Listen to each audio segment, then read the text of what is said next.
हाँ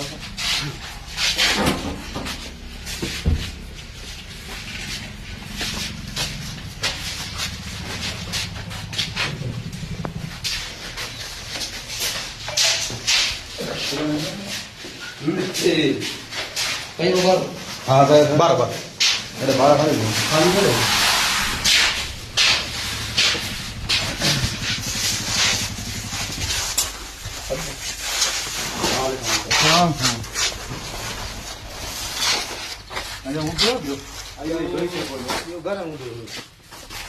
अभी एक पल भाई अभी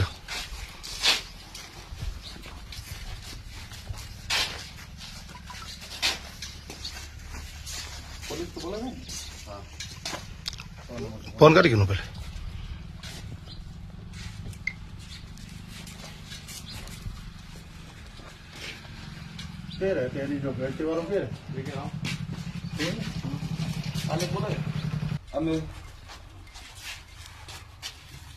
અમે થોડા દિવસ અગાઉ એસપી સાહેબ અને કચ્છ કલેક્ટરને રજૂઆત કરી હતી કે હાલ જે રમજાન મહિનો ચાલી રહ્યો છે તે દરમિયાન કોઈ પણ જગ્યાએ વિસ્તારમાં દારૂ ડ્રગ્સ એમડી ની જે પણ ચીજો વેચાતી હોય એ પણ બંધ કરવામાં આવે અને અન્યથા જનતા રેડ કરશું. તો આજે અમને 10મો રોજો થયો છે છતાંય આ વારંવાર રજૂઆત કરવા છતાંય આ જે વસ્તુ છે એ ચાલુ રહી છે.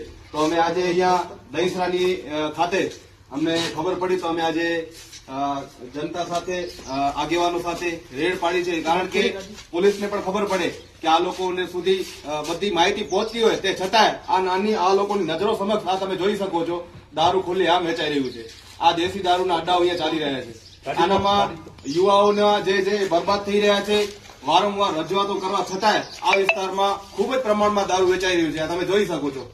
અત્યારે આપણે હમણાં પોલીસ સ્ટેશનમાં ફોન કરી અને જાણ કરશું કે આના ઉપર જે પણ કાર્યવાહી થતી હોય એ કાયદેસરની કાર્યવાહી કરવામાં આવે. અન્યથા અને બીજા પણ આજે ભુજ તાલુકામાં દહીસરા ગામે થયું છે.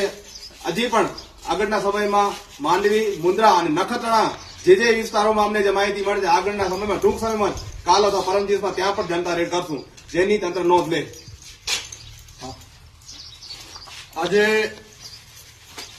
દહીસરા મધ્યે રમજાન મહિનાની અંદર દારૂ ન વેચવા માટે રમજાન મહિનાના એક દિવસ પહેલા કલેક્ટરશ્રીને અખિલ કચ્છ સુન્ની મુસ્લિમ હિતરક્ષક સમિતિ દ્વારા એક આવેદનપત્ર આપવામાં આવ્યું હતું કે ધાર્મિક લાગણી ન ડૂબાય તેના માટે દારૂના અડ્ડાઓ જ્યાં જ્યાં છે દેશી વિદેશી તે બંધ થવા જોઈએ.